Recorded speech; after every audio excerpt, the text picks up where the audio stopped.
Yo guys, welcome to the Zelda fiction. Today we are gonna see, what if Naruto was the heavenly emperor and got harem? Huge shout out to Storm King 27 for this story. If you end up liking this video, please consider subscribe, so without further ado, let's get into the video. Falling into an endless abyss was a young man around 17 years of age. He was wearing a torn up orange and black jumpsuit. Underneath his torn up jumpsuit was a fishnet shirt that hid many scars. On his feet he was wearing black sandals. On his head, he wore a headband that kept his sun-kissed blonde hair from covering his sky blue eyes. On his cheeks were 3 scars that looked somewhat like whiskers. So this is how it ends, huh my friends, enslaved by a madman, and I get sucked up into a small black hole, the young man said, as he kept falling into the endless void. He kept falling for what seemed like hours when suddenly he heard a loud roar that ripped through the silence. What the hell was that, thought the blonde man as he looked around to see where the sound was coming from, and that was when he saw it. A massive red western dragon with a horn on his nose. Its overall length was about 100 meters. The dragon roared again and started to fly toward the young man. Oh crap, that thing going eat me, so not cool Dadabeo, the youth thought as the dragon got closer to him. Who do you think you are staring at, human? The dragon roared as he knocked and pinned the blonde to a rocky wall that looked like it was made up of golems.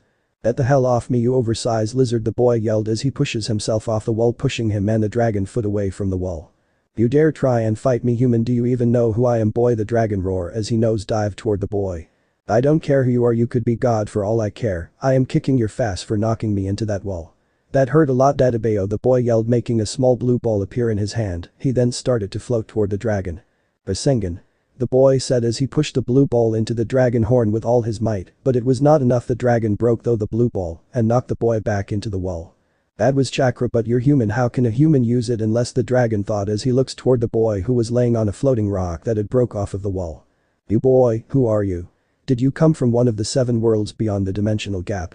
How long have you been here? The dragon asked as he looked toward the boy. My name is Naruto Uzumaki, you oversized lizard, and if you must know, I hail from the elemental nations. I've been here for God knows long, maybe about 2 hours or so, the now named Naruto replied, looking at the dragon. How in the hell are you still alive? No one can survive within the dimensional gap without magical protection. The dragon asked. I do not know, but I do feel like I'm losing chakra every minute, and without kurama to heal my wounds, I do not know if I'll make it back home, but I will sure as hell try, Naruto said as he felt more of his chakra slowly drain away. Kurama, as in the 9-tailed fox. So you were a Jinchuriki, which explains how you have survived this long in here, the dragon said as he landed on the rock that Naruto was on. Haha, yeah, but it doesn't matter. I have to get back to my world and save my friends no matter what, Naruto said, trying to stand back up but failing to do so and so falling back down on his face. Look boy, there's no way you can go back now. You have fallen too deep into the dimensional gap to even think of going back to your world. Hell, you will not even make it to Earth, and that is the closest world to here right now. You'll be dead soon anyway, the dragon said as he started to flap his wings to take off but stopped when he felt a burst of energy come from the sitting blonde. No, I refuse to give up here. I will save my friends no matter what, and I will not die here, Dadabeo, Naruto said as he started to stand back up and move toward the dragon slowly. Give up already, boy, as I said, you will not make it even if I help you. You will die before we even get there, so give up already, the dragon said as he looks towards Naruto in shock as he asked himself, how in the hell is he still moving? Give up on trying to make me give up. Naruto yelled as a burst of chakra came out of his body, kicking up small stones from the ground and throwing them into the air, shocking the dragon even more before he started to laugh. Finally, a human with a will of a dragon and a heart of a lion, you interest me, Naruto Uzumaki. How about we make a deal? The dragon said as he lowers his head to Naruto's level. What kind of deal are we talking about? Naruto asked, looking the dragon right in the eyes. I will save your life and give you the power to save your friends back home, as well as help you get back to your own world, the dragon told a shocked Naruto. And what would I have to do for you then? Naruto asked, knowing there were always 2 sides to a deal. You have to go to Earth and help out there. I have a feeling something big is going to happen soon, plus if I give you some of my power, I can see what you see. I always wanted to see the human world, the dragon said as he looked at the sky. Fine, I'll help, but how will you save me, and when can I go back to my world? Naruto asked as he stood up. I'm going to give you some of my power and flesh. You can't return to your world right away because you need to get you used to your new power and body. It should take maybe 2 to 3 years, the dragon replied. But my friends would be enslaved by then, but this is the only way to save them. Fine, you have a deal if it means saving my friends. I would go to hell and back to save them, so how are we going to do this? Are you going to rip off some flesh and put it on me? And if I am going to be putting on your flesh, I should know the name of the dragon, who I'll be taking it from, Naruto asked as he looked up at the dragon. Sure, I am known by many names. Apocalypse Dragon, the true Red Dragon Emperor God, True Dragon, and the Dragon of Dragons DxD for short, but you can call me Great Red, and I'm going to eat you, the Great Red Dragon said with a big smile, and he moved to eat the poor blonde. Nice to meet you Great Red, so you're going to eat me huh wait eat me no Naruto all, but yelled before he was eaten by Great Red. Slowly sliding down the dragon throat Naruto felt bits of flesh and saliva fall onto his skin. His skin then started to soak up and suck in both the saliva and flesh. He could feel the power of the flesh with every bit his body took in. His body then started to glow a bright red as he fell into the stomach.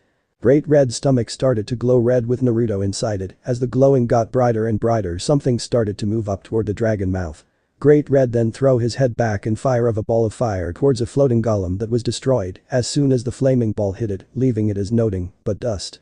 Floating in the air where the golem was destroyed now was Naruto with a whole new look. His jumpsuit was all but gone, only leaving a little bit of the pants that now looked like shorts. His feet to his knees were covered in scarlet red scales, as well as a long scarlet tail that was connected to his lower back. His upper body also had the same scales outline his six-pack and his pecs. His arms were covered with the same scarlet red scales that his body. On his back were two large wings that were feathery in appearance, akin to a bird's. His hair was no longer sun-kissed blonde, but now a blood-red color. His sky-blue eyes was now yellow with a slit-like iris. In his right hand was a double-edged sword with a slim handle. At the end of the grip was a scarlet-red sphere, and, towards the hilt was an again red cross. It has a long silver blade bit was engraved with scarlet diamond markings. It was long and thin. Arg roared Naruto as he started to fly away from Great Red and towards the human world. How to think he turned out so powerful from just a little bit of my flash. Hopeful he can help, Great Red said to himself as he turned around to fly away, but stopped when he saw a bright white light coming from the highest part of the dimensional gap. No way, what is that thing doing here? It only show up when a new world or a savior is born, Great Red said in shock as he saw the bright white light take the form of a white bird and start to fly toward Naruto's homeworld. So that boy is a savior huh? Who knew? Great Red said as he started to fly again. Human world Rome. Walking outside a church were two girls. One of the girls had short blue hair with a green fringe in the middle and dark yellow eyes. She was wearing church battle outfit, which consists of a black skin-tight unitard with short sleeves and pauldron, matching fingerless gloves that extend to her biceps. And thigh-high boots, all of which are adorned with straps. Outfit is worn under a white hooded cloak with gold and blue accent. The second girl had long light brown hair and violet eyes. Her hair was styled into twin-side ponytails, each held with a blue scrunchie. She was also wearing the same thing the first girl was wearing. Looking up into the sky, they show a red star falling towards them. Oh look Zenobia, a red shooting star, let make a wish, the brown hair girl said to the now named Zenobia. Stars are not red Arena, they are white, Zenobia said, not even looking at the falling star. Zenobia, I think it coming right for us, the now named Arena said as the star got closer and closer. What are you on about, Zenobia said before she had to jump back as the star crashed right in front of her. Now need to work on my landings, the star said as he passed out. The boy with red hair, what do we do, Zenobia asked Arena. What else, we take him to the higher up now, come on and help me, Zenobia tells Arena as she picked the red hair boy. Hi, Arena reply as she helps Zenobia. Walking down a long hallway were two people, one was a woman dressed in a nun's attire, she looked to be in her late 20s. She looked to be from Northern Europe and had features that were like an actress. Next to her was a handsome looking man with long blonde hair and green eyes. On his back were 12 wings golden in color and above his head was a ring of light. So what have you done with the one who fell from the sky, Griselda? Asked the blonde man as they walked toward a door at the end of the hallway. We put him in a room full of holy items, Lord Michael, the now named Griselda said as she opened the door for the now named Michael. The door led to a round room full of candles that was burning away at the darkness of the room. At the farthest end of the room was a small window that were covered by a dark blue cloth. In the middle of the room was a chair. Tied to the chair wearing a cross was Naruto, his head hanging down, his red bangs covering his eyes. Standing behind him was Zenobia and Arena. So this is the fallen star then? Well, we know he is not a devil, because with this much holy energy in the room, even a high-class devil would be in pain, Michael said as he walked toward Naruto. My lord, please stay back, we do not know if he is dangerous or not, Zenobia said as she bowed to the angle in front of her. Do not worry child, it will take more than one boy to kill me, Michael replied with a smile as he looked down at the tied-up Naruto. You can stop now boy, I know you're awake, Michael said as Naruto slowly lifted his head to look at him. How did you know, miss? I was trying really hard, Naruto asked as he looked at Michael. How dare you call Lord Michael a woman, can't you see he is a man, you baka, Zenobia yelled as she hit Naruto on the back of the head. Ow, that hurt Databe, oh wait he. God damn it. It like Haku all over again, Naruto yelled as he moved around in his chair. Hi, stop moving around, you will hurt yourself, Michael said. He moved closer to the young redhead. As soon as the angle got close, Naruto threw his head back and then moved it forward, head-butting the blonde angle, knocking him over. Lord Michael. The three girls yelled as Naruto broke free of his chair and jumps away from Zenobia, who had pulled out his sword and attacked Naruto. Nice try Blue-chan, but better luck next time, Naruto said before he had to summon his sword to block Griselda from cutting of his arm. Damn, you're fast, lady. Thank you, Star-san, you're not bad yourself. To block my attack is something many have not done, Griselda said as she pushed down on Naruto's sword. Naruto did not see Irina ran up behind him and stabbed him right in the heart, but unlucky for you, I am not alone here, sorry, but you lose. No, I can't let it end here, I still got to save my friends and keep my end of the deal to Great Red, Naruto thought as his sword started to glow as one of the markings disappeared. The next thing Naruto knew, he was stood by the door looking at his body turn to dust. He then looked down at himself to see he was fine. What just happened, he asked himself. What, but we just stabbed you, Zenobia said as she saw Michael stand back up. I knew it, that sword you have there is called Dream Eater. It let the user turn dreams into reality and reality into dreams. What you just did was turn yourself being stabbed into a dream, meaning it never happened, Michael said as he looked at the sword in Naruto's hands. But that sword was lost before the Great War, how does he have it, Griselda asked as she looked at Michael. There are only two ways he can have that sword, one is he took it from someone, what is unlikely cause the one who had it is inside the dimensional gap, or he is a heavenly emperor who made a pact with said being, Michael replied as he moved toward Naruto. What a heavenly emperor? Zenobia asked her swordmaster. Heavenly emperors are being who has made a pact with a god or godlike being. They are given a sword and a huge power boost. So far we know of 7, but if this boy turn out to be 1 then that makes 8, and that's bad news, Griselda said looking at Zenobia. How is that bad news? Irina asked as she looked at Naruto. If you ask me, it a good thing Star-kun is the holding of that sword. If it fall into the wrong hands then who know what might happen. You're right about him having the Dream Eater is good thing, but him being the 8th emperor is not. There is a prophecy saying when all 8 are born, then the worlds will become a battlefield for them to fight on, until only one remain, that one will become the true heavenly emperor who will rule all the worlds, Griselda replied. Dream Eater, Naruto said to himself before everyone felt an explosion shake the building they were in. What was that, Michael said as a nun ran into the room. My lord, we are being attacked by 2 exorcists, they came out of nowhere, 10 people have already been killed, the nun said. Boy, you are coming with us, Michael said as they all followed the nun. Outside. Standing in the middle of 10 dead exorcists were 2 women. One of the women was wearing a ripped-up maiko with a red hakama. She had long black hair that went down to her bum that was tied up in a ponytail. In her right hand was a long katana. The blade was about 73 centimeters long. The handle had a black-like cloth wrapping around it, and the hilt had a skull on it. There was no hand guard on it. Next to her was a dark-skinned woman with green eyes, blonde eyelashes, and messy short blonde hair with 3 braided locks. She was wearing a wide armor chest plate that only covered the top of her large breasts. She was also wearing a high collar, which covers the lower part of her face. On her legs she was wearing old armor leggings. On her back was a small katana that looked like it was leaking water. Oh my, they are not really strong, are they, Harable-san, said the black hair woman.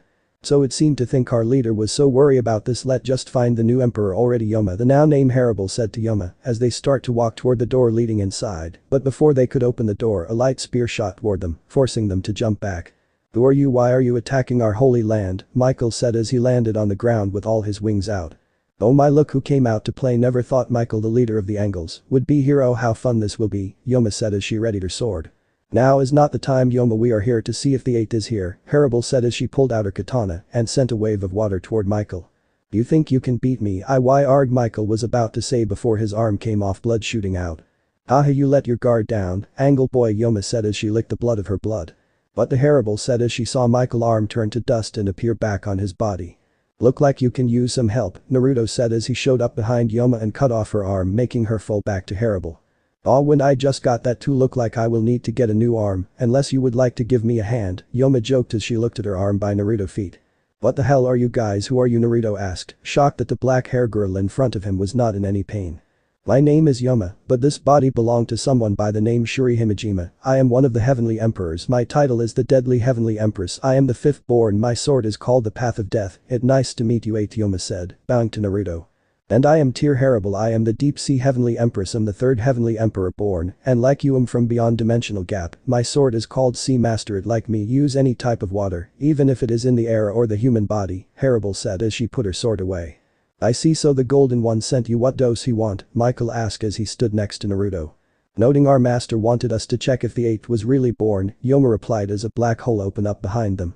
Remember, Michael, our master will have the parts of Excalibur until next time, Harable said as she and Yoma walk into the black hole that close behind them. Well, that was new, Naruto said as he looked at Michael, the first think of time we talked. Yes, let's follow me and we will talk, but please no more headbutting, Michael moaned, rubbing the lump on his head as he and Naruto walked back inside. Japan. Standing outside of an apartment was Harem. On the door to the apartment was the number 206. Knocking on the door, Harem waited until she heard a voice. Hold on, Devil Tan Nio, I'm on my way, said a man voice as the door opened to show a male bodybuilder wearing a magical girl outfit. You're not Devil Tan, who are you, the man asked. You can drop the act, Mill, we are alone, no one is about, or should I call you the fantasy heavenly emperor, Harem said before she was picked up by the neck by the now named Mill. What do you want, see bitch, can't you see I'm busy waiting for someone, Mill said with hatred in his voice as he tightened his hold on Harem's neck. I'm here to tell you that the 8th have been born, we will be moving soon, Harem said trying to breathe. So the 8th is here, how well this will be fun, as soon as I become the true heavenly emperor I will become a true magical girl, now get out of here, you see bitch I'm sick of your face, Mill said as he slammed the door in her face. Drrr, I hate him so much, to think he is one of the strongest, Harem said to herself as she walked away rubbing her neck. Can't believe it's already been a year. Just 2 more before I can save everyone, said our hero as he sat behind his desk writing inside a book. It's been a year since Naruto came to this world, and in that time he had learned about the 3 factions as well as how to use his sword. After 6 months of training, he wanted to see the world, so Michael got him a passport. First, he went to England where he met some witches. They were on the run from the church after helping them out. Naruto asked if they knew anything about the heavenly emperors, and they told him that there was a man who went by the name Azazel in Japan who could help him. After 3 more months of searching, Naruto finally found the man, only to be attacked by some fallen angels. Azazel stopped them after seeing Dream Eater in Naruto's hands, asking how he got it. Naruto told him that he was a heavenly emperor and needed help finding out what it means to be one. Azazel said he would show Naruto what he knew if he allowed him to study the Dream Eater that Naruto held. Naruto agreed to let him study it. After handing over Dream Eater, Azazel showed him all the records he had on the emperors. He found out that every 10,000 years, a war known as a Heavenly Emperor War starts where 8 people are picked to be emperors. The winner of the war get to become the creator or the true Heavenly Emperor, while their pact makers get to become the true deity. Together they can destroy everything, or if they so desired, recreate everything. In the following 3 months, Naruto opened a shop restaurant called Issei Restaurant where he sold all type of food from ramen to sweets to even full English breakfast. Adjacent to the restaurant was the shop section where Naruto sold everything from videos to books. His godfather's books were also sold and had become a huge hit in this world. Sorry I'm late, boss, said a brown-haired boy as he ran into the shop. The boy was wearing a Kuoh Academy boys' school uniform. You're late, Issei, this is the 3rd time for that you will not get the first copy of the new uchiha, Naruto said as he saw the shock look in Issei's eyes. No, please boss, anything but that, Issei said on his hands and knees. Oh, get up and get to work, you pervert, before I fire you, Naruto said, getting back to writing. Hi boss, replied Issei as he ran into the back of the shop to get change. Oh my, not showing any mercy to your co-worker, Naruto-kun, came a voice from the door. Turning around, Naruto saw a buxom young woman who was around the age 18 with very long black hair and violet eyes. Her hair is tied in a long ponytail, reaching all the way down to her legs with 2 antennae sticking out from the top and sloping backwards, with an orange ribbon keeping it in place. She was wearing a Kuoh Academy girls' school uniform, along with black knee-high socks. Ah, Keno-san here to pick up your book, Naruto replied, getting a orange book out his drew. On the book the words Icha Mistress and the Slave Part 1 was written on it. Here, hope you enjoy, he said, handing over the book. Oh, I'm sure I would, your books are always so enjoyable, Akeno replied as she took the book and handed some money over. You sure you're not the author of this book? There seem to be more to you than meets the eye, she said, looking at Naruto. I don't know what you're on about, I'm just a simple shopkeeper, that all, Naruto lied as he heard the door open. When the door fully opened, it revealed a petite girl around 15 years of age with white hair and hazel eyes. At the front, her hair has 2 long bangs going past her shoulders and several loose bangs hanging over her forehead, while the back has a short bob cut. She also wears a black cat-shaped hair clip on both sides of her hair. She was wearing a Kuoh Academy girls' school uniform without the shoulder cape. Ah, Kaneko-chan here for your daily sweets, Naruto asked as he stood up and opened his arms. Hi Naruto-san, Kaneko replied with a small smile that went unseen by Akeno as she hugged the older blonde. You do love your sweets, huh? Naruto said as he let go of her and gave her a bag of sweets. If you two lady mind me, I have to check on my co-worker to make sure he is not burning anything, he said with a bow. There is something about him, he does not feel human, Akeno said to Kaneko, who nodded. Hi, should we tell but you? Asked a white-haired girl as she started to eat her bag of chocolate. Yes, we should let her know, Akeno replied as they both left. 3 days later. Sorry I'm late again, Issei said as he ran into his workplaces. It okay, just go and change, there people waiting to order food, Naruto said, not looking up from his book. Hi, Issei replied as he ran into the changing room. They are here, Naruto thought to himself as he closed his book to look up at his door. Coming towards the shop was Akeno and Kaneko, but with them was two people he has never met. One of them was a handsome young man with short blonde hair and grey eyes, who was wearing a Kuoh Academy boys' school uniform, which consists of a black blazer with white accents over a white long-sleeved dress shirt with a black ribbon on the collar. And matching black pants. His blazer was fully buttoned, and he was also wears brown dress shoes to complete a Prince Charming look. The other one was a young woman who appears to be in her late teens with a buxom figure, a light skin tone, and blue-green eyes. Her most distinctive feature is her long crimson-red thigh-length hair, with a single hair strand sticking out from the top. Her hair also has loose bangs covering her forehead and side bangs, framing her face. She was wearing a Kuoh Academy girls' school uniform, which consists of a white long-sleeved button-down shirt with a black ribbon on her shirt collar, worn under a black shoulder cape, and a matching button-down corset, a magenta skirt with white accents, and brown dress shoes over white crew-length socks. "Are you the owner?" the red-haired girl asked. "Hi, I am. Come, let talk in my study," Naruto replied as he led them toward a door in the back. "Issei, watch the shop, I'm going to my study," he yelled as everyone went into the door. "Hi boss," Issei replied from the changing room. Inside Naruto's study. "Now may I ask why four devils are here?" Naruto asked them with a smile, seeing the shock look on their face. "You know what we are?" asked the redhead, still in shock. "Of course I do, I also know that Akeno and Kaneko are devils as well as Issei," Naruto replied, opening his fan. "What faction do you belong to? You feel holy yet demonic at the same time," the red-haired girl asked in serious tone. "I'm not from any faction, girl, I'm just a simple shopkeeper who knows a lot," Naruto said, shutting his fan. "My name is not girl, it Ria's Gremory, heiress of the Gremory clan," the now named Ria said. "The Gremory clan, really? To think one of the family from the 72 pillars would be here," Naruto said as he stood up. "I think it time you lot leave, I have work to do," he told them as he opened the door. "Outside? But you, what should we do? We got nothing out of him," Akeno said as they stood outside the shop. "Akeno-senpai is right, but you, what if he hurts Issei?" the blonde-hair man said, looking at Rias. "We will keep watching him, but if he show any intent to harm Issei, then kill him," Rias told them as she started to walk back to school. "Hi, but you," everyone replied. Later that night. Walking on long dark path, Naruto was returning from a nice trip from the hot springs. "That was nice, who known hot springs in this world would be so good," Naruto said to himself, until he heard a loud explosion coming from nearby. What the hell was that, he asked himself, as he ran off to see what was happening. In a nearby opening stood Issei and a middle-aged looking gentleman with short black hair and dark blue eyes. His outfit consisted of a pale violet trench coat over a white dress shirt with a matching ascot, black pants and shoes, and a black fedora, who also had black wings coming out his back with a light spear in his hand. "Damn it, Issei, you can't stay out of trouble, can you?" Naruto said to himself as he ran towards them, not noticing a red light glowing behind the trees. "Time to die, devil," yelled the black hair man as he ran toward Issei with his light spear.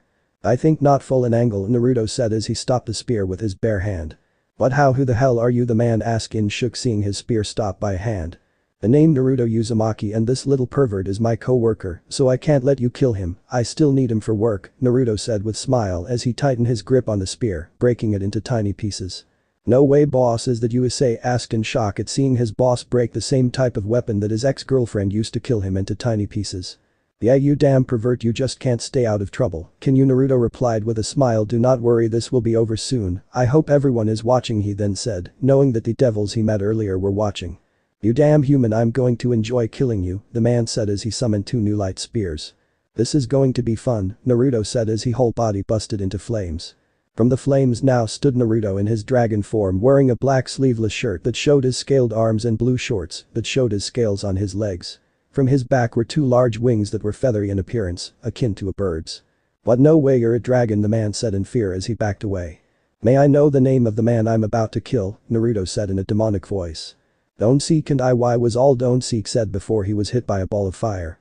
"Then don't seek, as they say, eye for eye," Naruto said as he took to the sky with both of his fists on fire. "Let me show you why no one try to hurt my friends," he said as the flames started to mix into a big ball of fire. "I will not lose to you," don't seek said as he started to throw spears at Naruto. "May you rest in peace," Naruto said as he shot the ball of fire at the fallen angle, burning him alive. "No, don't seek," cried as his whole body went up in flames. "Are you alright, Issei?" Naruto asked his friend as he landed right in front of him. "Hi boss, thank you, I never knew you care so much for me," Issei replied, trying not to cry. "Yeah, plus I still need you, who is going watch the shop when I want a nap, huh?" Naruto laughed as he mess up Issei hair. "You lot can come out now," Naruto then said, looking at the trees. Coming out from behind the trees were Rias, Akeno and Kaneko. "How did you know we were there?" Naruto-san, Rias asked after hearing his name. "You might be good at hiding, but you can hide your life energy," Naruto replied, returning to human form. "Life energy? Are you a sage?" Naruto-san, Kaneko asked worriedly, hoping her new friend was not using senjutsu. "Hi, but now is not the time to talk. Let meet tomorrow, and I will tell you everything. Since you saw me fight, where would be best to meet?" Naruto asked the devils. "How about Kuoh Academy after school?" Rias replied. "Sure, I will take Issei home. See you lot tomorrow. Come on perv, let go," Naruto said as he started to walk away with Issei following him. Unknown to them, a girl with blonde hair being held up in a spiky pineapple and red eyes. She was wearing a Kuoh Academy girl's school uniform. "So you're the 8th. Look like I finally find my first opponent in this war," the girl said to herself looking at Naruto. Elsewhere in a tall building overlooking the city. "So 4th has seen 8th. This is going to be fun," said a brown hair man looking out a window that looked over the city. "Hi, she has Gilgamesh-sama," said a middle-aged man wearing a suit. "How is the army coming along, Nick?" Gilgamesh asked the now named Nick without turning around. "Sandbox Academy said they will send people from class 13 and the Yomas are ready," Gilgamesh-sama, Nick replied. "But oh, and before I forget, meet Jarvis. He will be working for me now," Gilgamesh said as an elderly gentleman appeared from the shadow wearing a butler suit. He had silver hair tied into a ponytail. "It's nice to meet you, Jarvis. I look forward to working with you," Nick said, bowing to Jarvis. "Who said you'd be working with him, Nick?" Gilgamesh said as he clicked his fingers. As the sound of the click echoed, a golden light appeared behind Nick. From that light, a golden sword shot out, stabbing Nick in the heart. "Why, Gilgamesh-sama?" Nick asked as he fell to the floor, bleed. "Why, Nick, it was because you sold info on me to 7th. Goodbye, dear Nick. It was nice knowing you," Gilgamesh said as he pulled the sword out of Nick. "Jarvis, clean this up." "Right away, Master," Jarvis said with a bow as his eyes started to glow yellow. Standing outside some school gates was our hero Naruto. "So this is Kuoh Academy, huh? It's bigger than I thought," Naruto said to himself as looked up at the school. "Who's that? He's not a student," one of the female students said. "Who cares, he's hot," another student said looking at Naruto as if he was a piece of meat. "Oh god, please say I'm not getting fangirls," Naruto thought to himself as he started to walk towards the school. On the way to the door, Naruto saw 2 young women waiting for him. One of young women seemed to be around the same age as Rias, with black hair styled in a short bob cut and violet eyes. She was wearing a pair of red glasses and the Kuoh Academy girl's school uniform. A young woman next to her had knee-length black hair with split bangs and heterochromic eyes. The right eye was brown and the left was violet. In addition to wearing the Kuoh Academy girl's school uniform, she also had blue semi-rimmed glasses with square lenses. "Ah, you must be Naruto-san. Rias told me you were coming. Please follow me," the girl with red glasses said as she walking inside the school, followed by the girl with the blue glasses. Following the 2 girls, Naruto waited until they were alone to ask something. "So I take it you're both devils like Rias and?" Naruto asked with his hands in his pockets. "You are correct, but I can't tell what you are. You feel holy yet demonic at the same time," relied the girl in red glasses, stopping outside a door. "The meeting will be in here," she then said, opening the door. Inside the room was Rias and her group and some other people Naruto have never met, but one thing Naruto did know was the room was full of devils. "Well, this is going to be fun. Little old me in a room full of devils, huh?" Naruto said as he grabbed a chair and sat on it. "So let's start with getting to know each others," Naruto said as he watched the 2 girls sit down. "And how will we do that, Naruto-san?" Rias asked.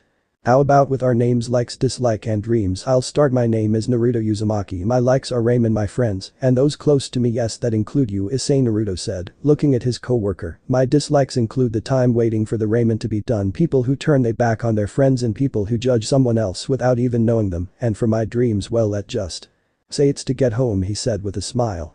"Yes, I'll go next," Rias said. "My name is Rias Gremory. My likes are my family and my peerage, as well as an anime and manga. My dislikes are those who try to hurt my friends and family, and for my dreams is to become as great as my Ani-sama and to bring honor to my family," she said with pride in her voice. "Well, I'm next, as you know, Naruto-kun. My name is Akeno," Akeno said with a smile. "My full name is Akeno Himejima. My likes are the Occult Research Club and all things pain related. My dislikes are those who try and hurt those close to me. As for my dreams, I do not really have one yet," she said with a hand over her mouth.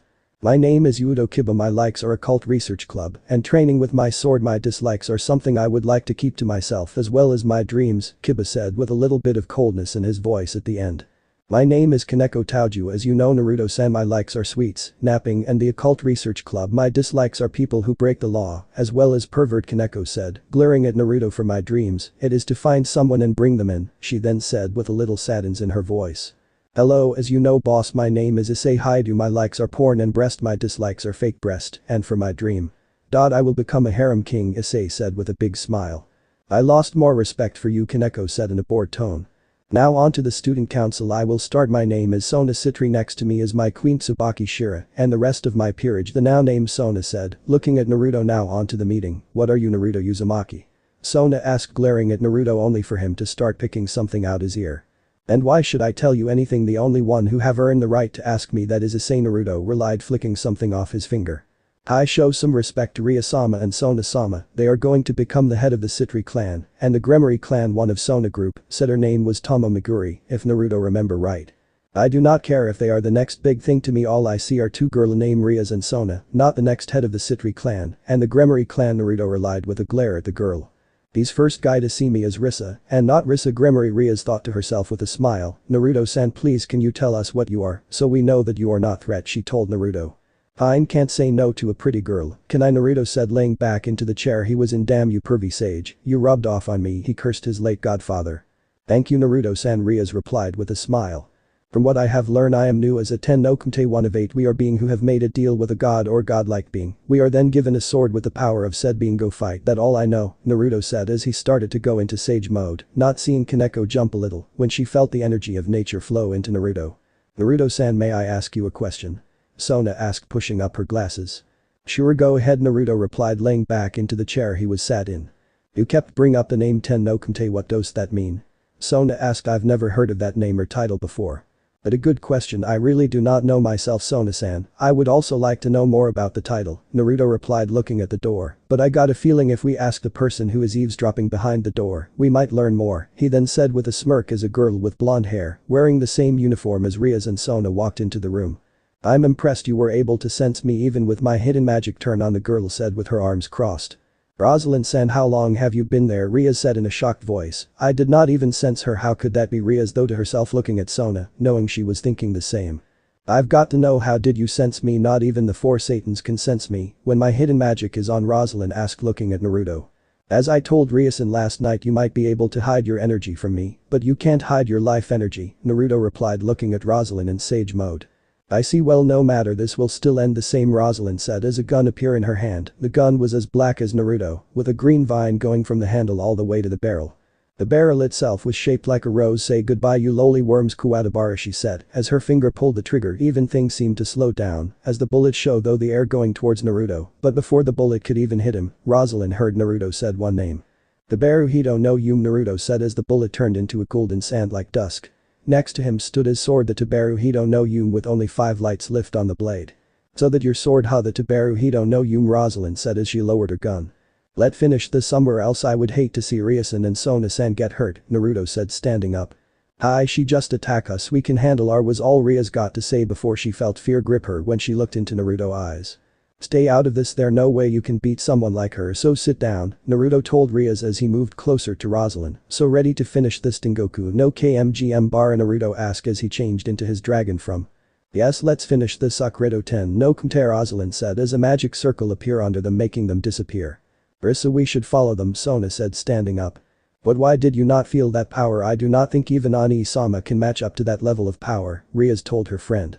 Yes, I felt it, but I also felt a strong devil-like energy coming from Rosalind-san, plus we can see what Naruto-san can really do, Sona replied, summoning a magic circle. Fine, let's hope this is worth it, Rias said as everyone in the room got on the magic circle and disappeared. In the mountain behind the school. As Rias and the rest of the group appeared, they were met with a sight that could only be described as a crater, with all the earth ripped up. Standing in the middle of the crater were Naruto and Rosalind, both with their swords out. Rosalind's sword, it has an ornately etched base and appears to be modeled after a great knife. So that the Aka no Jam, the sword that is said to be able to destroy anything, Naruto said as he jumped out the way of a bullet that shot right at his feet.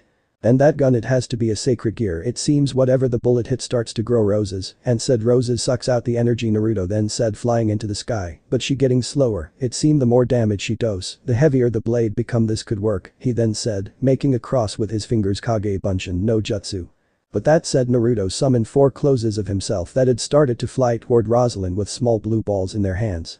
Oh, so you can make clones of yourself, that is handy, Rosalind said with a smirk. However, that will not work on me, she said, shooting the closes before they got close to her, but from out the smoke came Naruto with the same blue ball his clones had. I told you that will not work on me.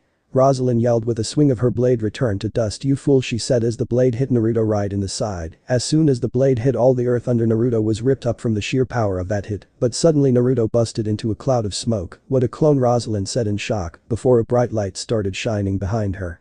"I think I would have to use 3 tokens in this fight. Lucky for me the full moon is tonight, so it no big deal," Naruto said as Dream Eater started to change shape. "As you know, my Taberu Hito, no Yum can turn dreams into reality and reality into dreams, but did you know I can take the dreams of others and turn them into reality by using 3 token," he said with a smirk. "What, you think that just because you can use people dreams as a weapon you can beat me? Die." Rosalind roared as she shot forward towards Naruto. "I can feel demonic energy inside you, meaning you are a devil, and what are devils weak to?" Naruto asked as his sword changed into a golden sword. "No way, that sword, it's Kiba," said with shock in his voice, looking at the sword he hated so much. "May this light reach the king who never can be reached. Can you withstand this fragment of a true holy sword?"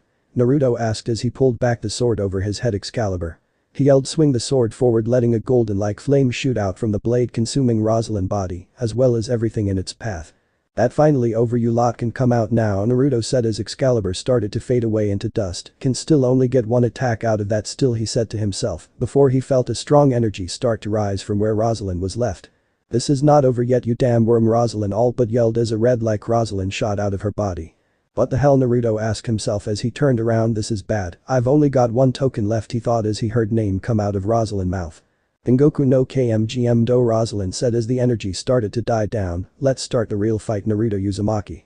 As the beam of red power slowly died down, Naruto saw Rosalind in her new form.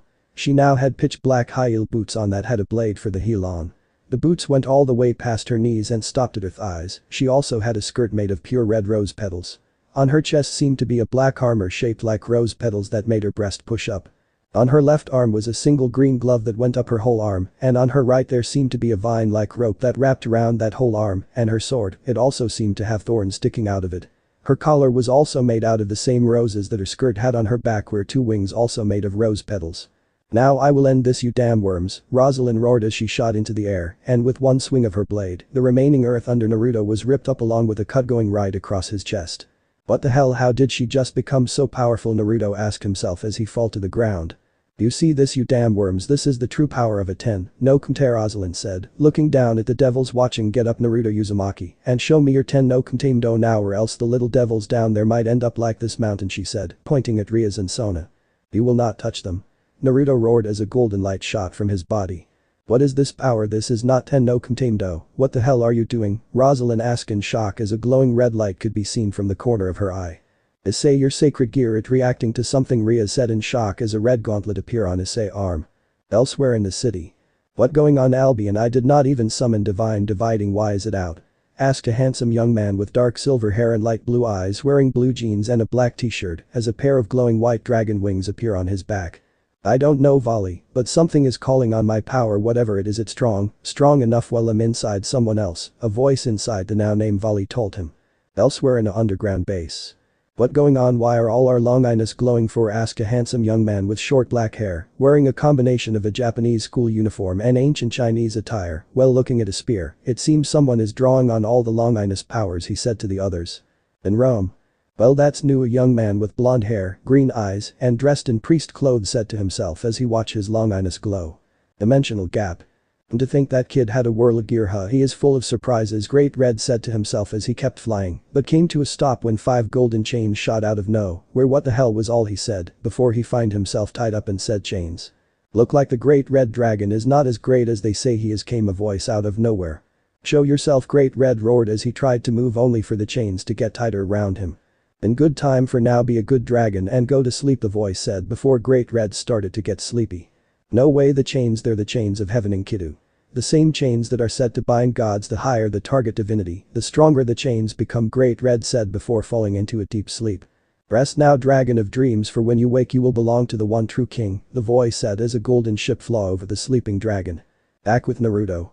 As the golden light started to die down, Naruto's scales started to turn into golden-like armor, with 12 different gems embedded in said armor. His wings have now turned into pure golden energy that seemed to move like a flowing river on the ground. Grass and flowers stated to grow. "What the hell is that form?" Rosalind asked in shock. "Your copier," Naruto said as he looked up at Rosalind. What a whirl of gear, but how they were lost after the war, Rosalind roared as she took a swing at Naruto only for iron to shot out of the ground and block her sword, making the ground crack under them. I don't know how I have this, nor do I care, but think to this, I can stop you from hurting my friends, Naruto said as he punched Rosalind in the face, knocking her into the ground. Boost, he then said, as the green gem embedded in his right arm started to glow. Boost, a voice from the game yelled as Naruto felt his power double. Damn you, I will not lose to a worm like you. Rosalind yelled as she shot 3 bullets from her gun and started to run at Naruto. Divide, Naruto said as the white gem on his back started to glow and a wall of sand came up from the earth to block the bullets. Divide, a voice from the white gem yelled as Rosalind's sword hit the sand only for the sand to crack a little. But my power, I feel weaker. But how, Rosalind asked before iron chains shot from the ground and tied her to the ground. It's simple, my gear copier let me copy any sacred type I want, and since Issei is the closest and strongest gear nearby, it copied the Longinus type, meaning I have copied all of them, Naruto told Rosalind as lighting came down from the sky and hit the chains, shocking Rosalind. Rosalind screamed as her Tenno Contained started to fade away. Damn it, how did I lose to someone like you, she asking, looking up at Naruto, who had started to change back. It because you were arrogant, Naruto said as the chains holding Rosalind down retreated back into the earth. Well, what you waiting for? Finish me so you can take my emperor powers, Rosalind asked, closing her eyes. No, I will not kill you, I want to fight you again, but as friends, Naruto told her with a foxy smile. Friends, huh? Maybe, Rosalind muttered to herself, but acting like that will only come back to bite you, she said as she transported away. I know, but it's who I am, Naruto muttered as he walked towards Ria's well. Now that over, who wants to eat? He said, making everyone sweat drop. Really, boss? After you destroy a mountain, that all you got to say? Issei yelled before Naruto hits him on the head. Oh, be quiet, you would not like Sona-san or Risa-san can't fix it, Naruto replied, walking past everyone. Not the point, boss, Issei said, running after Naruto, and everyone else followed. With Rosalind in a back alley. Damn it, I lost to that lowly worm, Rosalind said to herself while holding onto the wall. Let's fight as friends next time. Really, that baka will not last long in this war if he keep thinking like that, she muttered as she sat down. You're right about that, my beautiful Rose. The dreamer has not only mocked you in battle, but he had the guts to hurt something that belonged to me, the one true king, a voice called from the darkness of the alley. What are you doing here, you bastard? I do not belong to anyone, supply not you, Rosalind hissed as she summoned Kuoh. You forget, my dear Rose, everything in this world belonged to me. After all, this world is my garden, the universe is my plaything, the voice said, as a golden-suited man started to walk out of the shadows. He had short brown hair that ended at his neck and golden eyes. After all, I am Gilgamesh, the descendant of the Queen of Heroes, Gilgamesh said with a smirk. Yet you get your clones to do your dirty work while you sat on your throne, Rosalind mocked as she fired 3 shots at Gilgamesh, only for him to block them with a golden shield from his gate. Look like you're not ready to join me yet, my beautiful Rose. I will wait, but not for long. It's rude to keep the king waiting, Gilgamesh said, walking towards her. However, I will be taking your sword, you no longer need it after losing to that mongrel, he said, as his head hot into Rosalind's stomach. Ugh, Rosalind screamed in pain as she felt him pull out a glowing pink gem. Damn you, you bastard, she muttered before falling to the ground. So sad that you can no longer become the true emperor. Oh well, I will make sure to make you my queen when I win this silly war, Gilgamesh told her as he started to walk away, leaving Rosalind in the dark alley. Make sure no one touches her, Jarvis. I want her to stay as pure as newly born flowers, he told the old man. Stand in the shadows. Hi, master, relied Jarvis. Laying on a lush green hill with a single tree on the top of it was Naruto, wearing a white t-shirt and white pants. Naruto-san, you're back again, came a voice behind him. Looking up from his spot, Naruto saw a beautiful young woman with golden blonde hair that shined within the sunlight and eyes as blue as the sky above them. She was wearing a one-piece white sundress that stopped at her knees. You know, every time I dream I always end up here, Lily, Naruto said, looking at the blonde hair woman now named Lily. True, Lily relied, sitting next to the man. Naruto-san, what do you think of this world? The dream, I mean, she asked, looking up at the sky. It's peaceful. This is the type of peace I hope to bring to my world. One where everyone can understand each other, where there is no pain or hate, Naruto said, sitting up. But this is only a foolish dream, it will never come true, Lily replied, sadly looking down at the grass. That is where you are wrong, Lily. I will bring peace not only to my world, but this world too, no matter what. If I can't even do that, then I've got no right to wield the Tabaruhito. No, you, Naruto told her as he stood up. Where are you going, Naruto? Lily asked, looking up at him. It's time to wake up, Naruto replied as he started to walk toward the tree on top the hill. I will see you soon, Lily, he said as he started to disappear. Maybe you are the one to bring true peace, Naruto-kun, Lily said to herself as she stood up. One day we will meet in the real world, and when that day come I hope to see you bring this peace to that world. To see the utopia I dreamed of come true, she muttered, walking away from the hill. Real world. Naruto-sama, please wake up, it's time for you to open shop. A lovely voice could be heard as Naruto opened his eyes.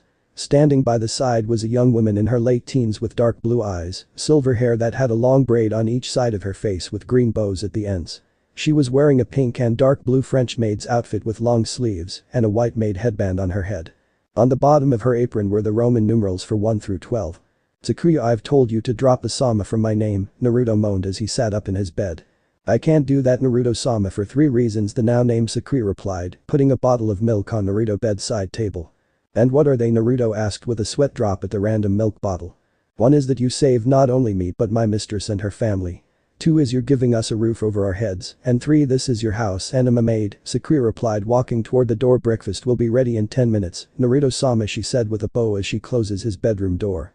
"That girl really need to learn how to let her hair down," Naruto said to himself as he opened the bottle of milk and hanged it outside the window. "Here you go, Kuroka," he said as he felt the bottle get taken from him. "Thank you, Naya." A young woman with a voluptuous figure, long black hair with split bangs and hazel eyes with cat-like pupils. She was wearing a black kimono, a yellow obi with a set of golden beads, and an ornately detailed headband. The kimono features a red interior and it is open at her shoulders, giving view to her large breasts. Behind her were 2 black cattails and on her head were cat ears the same color as her hair. "Is that your leg, or are you happy to see me, Naruto-kun?" the black hair woman asked, taking a sip of milk while bending over the windowsill, giving Naruto a full view of her breasts. "It's my leg, Kuroka, but I'm happy to see you," Naruto replied, trying not to look at her breasts. "Aw, that's too bad. I was hoping to finally get you into bed so we could make some strong babies, Naya," the now named Kuroka said as she jumped into his room, landing on top of Naruto, pinning him down. "You smell like Shirin." "Why is that?" she asked, pushing her breasts into his chest. "Shirin, who that?" Naruto asked, getting out of from under her. "She my sister, you might know her as Kaneko," Naya Kuroka replied, laying on his bed. "Really, Kaneko your sister? She never told me," Naruto said, grabbing a shirt. "That because of our past, as you know," Kuroka said as her tail started to move. "Thank you again for being her friend, Naruto-kun, Naya," she then said, looking at him. "Kaneko a good girl and a friend even if she does not show much emotions," Naruto replied, putting his shirt on. "You better get out of here before Kaneko show up," he said, opening his door. "Hi, I got to go to a meeting anyway." "You sure you will not join us?" Kuroka asked. "You know I can't." "Great, Red is my friend even if all he does is fly around," Naruto told Kuroka. "That too bad. Oh well, see you around, Naruto-kun," Naya Kuroka saying her goodbye as she jumped out the window. Later that day. Now sitting at his desk in his study, Naruto was looking at a photo album. Inside the photo album was a picture of himself and a blonde-haired woman who looked heavily pregnant. "Shion-chan, I hope you're okay," Naruto said to himself as Sakura poured him some tea. "Naruto-sama, who is that woman in the picture with you?" Sakura asked, seeing the sadness in his eyes. "Someone I was forced to leave behind," Naruto replied with sadness in his voice, "but I will save her and everyone back home. After all, a father has to protect their children, right?" Naruto said with a smile. "I guess you're right, Naruto-sama," Sakura said with her own smile before it dropped, feeling strong holy energy coming toward the shop. "Naruto-sama. It's fine, Sakura, go check on your mistress," Naruto told her as the energy got closer. "I'll be fine, go," he said. "Hi, Naruto-sama," Sakura replied, transporting away. "So what brings you here, Gabriel?" Naruto asked as an extremely beautiful woman with curly blonde hair and a voluptuous figure walked into his study. She was wearing a lovely white shirt and jeans. "It's been a long time, Naruto-san. Nice little shop you have here. May gods bless your shop," Gabriel said, walking to the nearby chair and sitting on it. "Why are you here, Gabriel?" Naruto asked, feeling Rias and her group making their way to the shop. "I want you to take care of a nun who is coming here today," Gabriel said, also feeling the devil's coming. "Her name is Asia Argento." "Really, why is the holy priestess being sent here?" Naruto asked, knowing someone like Asia would not be sent to Japan unless something happened. "It's because something happened. She healed a devil," Gabriel told Naruto truth. "Really, she did a good thing helping someone who was hurt and then she gets kicked out," Naruto said, giving Gabriel a glare. "This is why I left the church. Because you're all stuck in the past still fearing devils. It was not our choice, our followers wanted something done so we did something," Gabriel said, trying to make Naruto see what they had to do. "And if they wanted the angels to jump off a cliff, would you?"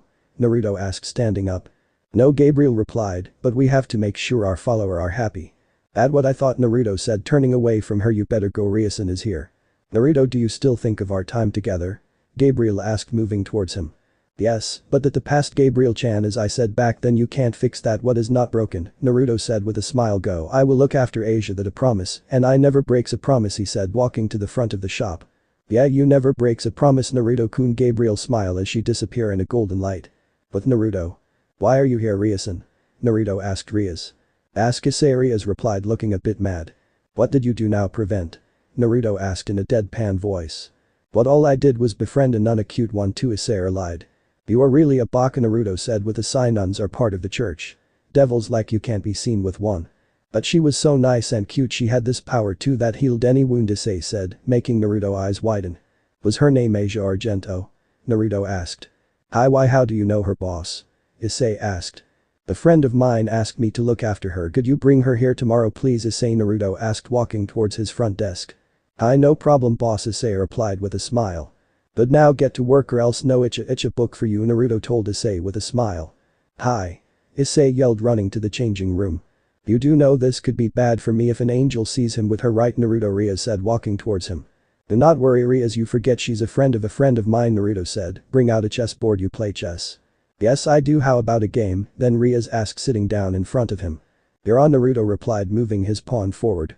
As Naruto and Rias played their game, everyone else was doing their own things. Kiba and Akeno were helping take orders of the customer, Kaneko was in the cookie jar, and Issei was burning food. In a bedroom. Laying in a king-size bed, Rosalind awake to find she was in a dark room with a desk by a window that overlooked the whole city. Ah, you're awake my beautiful Rose, how do you like the bed? The voice of Gilgamesh was heard coming from the desk. Damn you, not only did you take my sword, but you also kidnapped me. How low can you get? Rosalind hissed as she tried to move.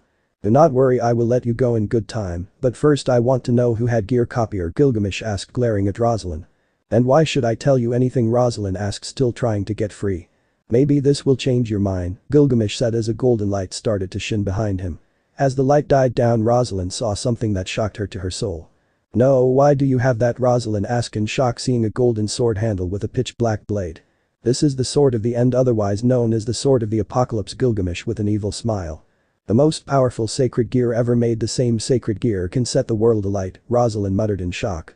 Now you know of my power, let hope that mongrel gear copier can match it, Gilgamesh said, looking out the window. So you're Asia Argento? Naruto said, looking at the girl in front of him, who seemed to be around 15 to 16 years of age with long blonde hair and green eyes.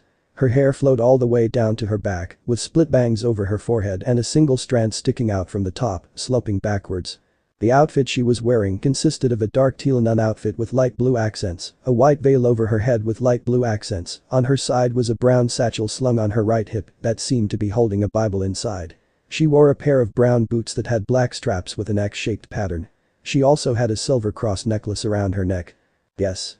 Nice to meet you, Naruto-san, I've heard a lot about you from Issei-san. Asia replied while bowing to Naruto. No need to add the san to my name, just call me Naruto or Naruto Nai. Naruto said, rubbing the back of his head. So what brings you to Japan, Asia-chan? He asked. The church transferred me here. Asia replied, someone should be coming to get me soon. She continued. Well, you're staying the night here, right, Asia-chan? Then I'll let the church know you're here. Naruto told her in a way that made sure she knew she had no say in the matter. Thank you very much, Naruto-san, Asia replied nervously. It's okay, Asia-chan, I'm a very caring guy. Issei, show her to the room she'll be staying in. Naruto said with a smile. Right away, boss. Issei replied, walking toward the door by the kitchen. This way, Asia-chan, the boss's living area is huge. Bigger than my living room and bedroom, he said, leading her down the hall. Heh, such a lovely and innocent girl. Naruto said to himself, opening the drawer of his desk to take out a pack of Pocky. Damn you, Itachi, you just had to get me Pock, didn't you? He said, thinking back on how Itachi gave him a pack for his birthday. Boss, that snake is back, and this time it has a friend too. Came the loud voice of Issei from the room behind the kitchen. Humming. It's just a snake, you know, nothing to worry about. Naruto replied, putting the Pocky in his pocket. In Naruto's backyard. They're right there, boss. Issei told Naruto, pointing at the small flower by the fish pond that was full with all types of fish. I can see them, Issei. Naruto replied, looking straight at the snakes. One of the snakes was pitch black with glowing wide eyes. Naruto could have sworn he heard it hiss at him when he walked into the room. It also seemed to be the same snake that has been following him since last week.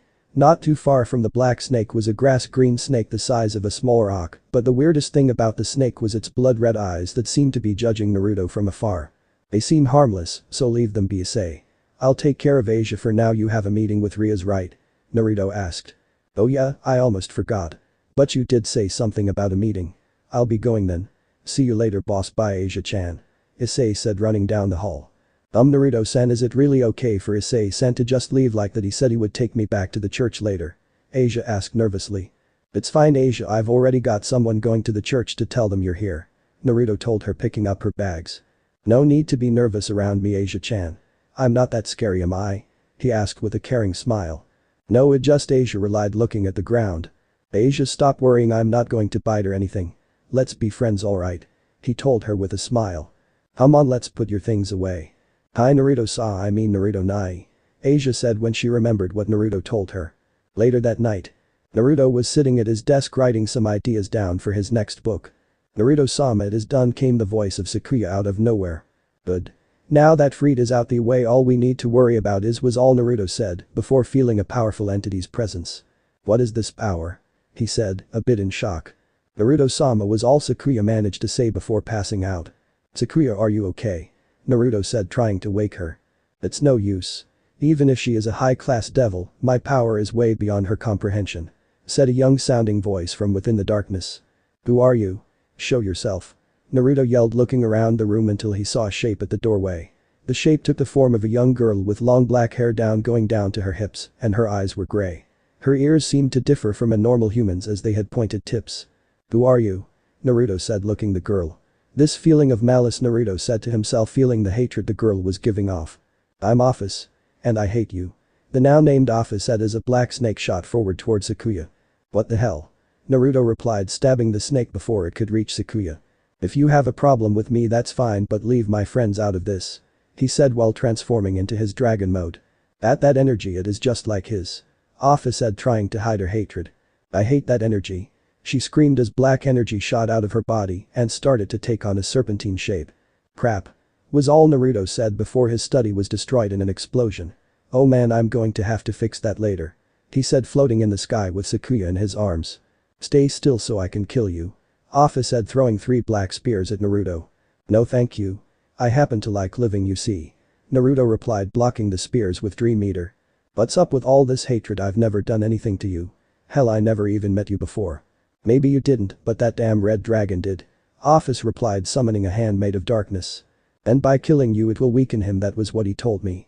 She said as the hand grabbed Naruto, making him drop Sakura and pulled him towards the darkness. And it is done. Office said to herself as she landed outside the shop and started walking away, but not before she saw someone kidnapping Asia. Not my problem. She said as she kept on walking. With Naruto. Have I always been this weak? Naruto muttered as he felt the darkness slowly suck away his energy. Even with Great Red's help, I can't even keep one friend safe from harm.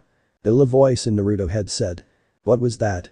Naruto asked himself, looking around only to see gold and green energy start to flow into his body. What is this feeling? It's the same as that's it. How could I forget? He said, slapping himself in the forehead. Closing his eyes, Naruto started drawing in natural energy from the world itself. The voice from before said louder. That voice again. Just what is it? Naruto asked himself as he felt more and more natural energy flowing into him, but suddenly stopped when he felt something wrong with it. What is this? Naruto grabbed his head in pain. Kill, the voice said much louder than before. No, what is going on? So much hatred. Naruto cried out in pain. Kill everything. The voice roared out inside Naruto's head. Nuo. Naruto cried out as energy shot out from his body as cracks appeared all around him. At Kuoh Academy. Kaneko, what's wrong? Asked a worried Risa Gremory as she saw her rook hiding under the table, shaking like there was a thunderstorm outside. So much hatred. Kaneko cried out with true fear on her face. Rias, this is the first time I've seen Kaneko truly scared of something. Akeno said, standing beside her king. Whatever it is, I bet it has something to do with this energy we are feeling. She continued as her king nodded in agreement. Just outside the city. Waiting outside the city was Vali and Kuroka, who seemed to have fallen down and was shaking uncontrollably. What's wrong now, Kuroka? We do not have time for your games. Vali said, looking down at her. So much power and hate, just where is it coming from? Kuroka asked, looking at Vali. Do you not feel it, Vali? This malice. Now that you mention it, I do have this strange feeling, Vali replied. But never mind that for now, Office is here. Said Dragon God was walking towards them. Vali, Kuroka, let's go, my task is done. He was all she had to say before an explosion of blood shot out of her own shadow. Play Unravel Tokyo Ghoul Full. From the explosion stood what used to be Naruto, but this was not the same Naruto Office had just fought. What stood before the three was something that couldn't be called anything else except a monster. The monster had all the scales on its body ripped off by some unknown force. Instead, where the scales used to be was now diamond hard blood in the shape of claws on both its hands and feet. Its tail now a tail made from blood that seemed to flow. The wings were the same, but what really shocked the three were not its looks or the feeling he was giving off, but the look in his eyes, which were now pure red with no pupils. What is that thing? Office asked in shock. What is this feeling? Is this fear? She thought. That thing is giving off so much malice. Volley said in shock while bringing out divine dividing. What are you doing? We can't beat that thing, we have to run now. Volley. Kuroka cried out, looking at Naruto, or what used to be him. That is the world's hatred given form. What? Volley and Office simultaneously in shock. Brga the beast roared, ripping up the earth beneath its feet.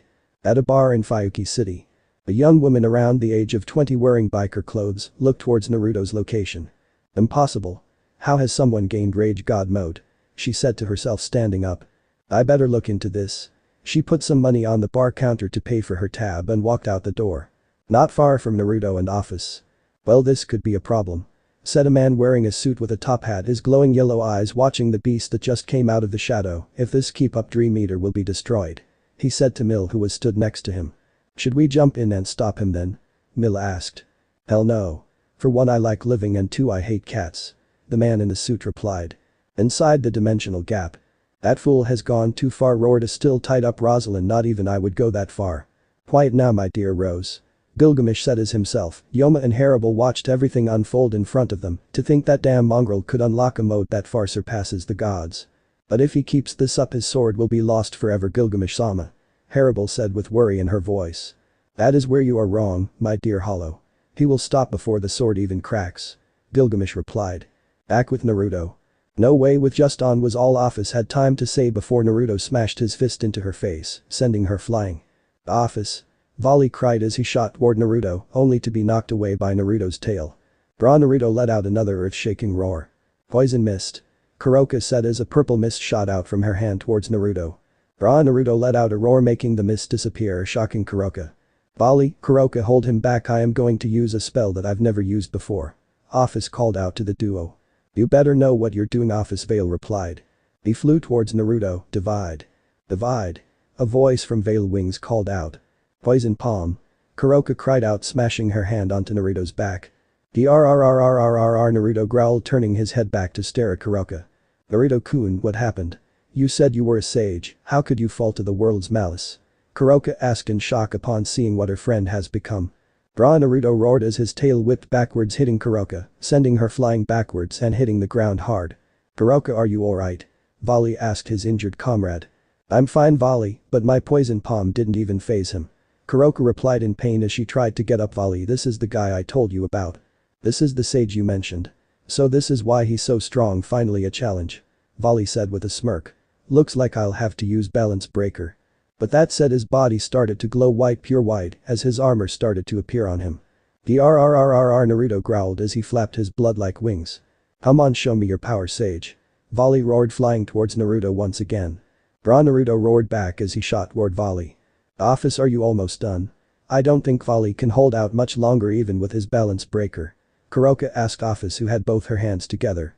Yes, tell Volley to get out the way now. Office replied as she pulled her hands apart to reveal a small black ball. Thank you, Hagoromo, for showing me this spell. She said to herself. Volley, get out the way. Kuroka yelled to her friend. Office is done with the spell. She took her sweet time.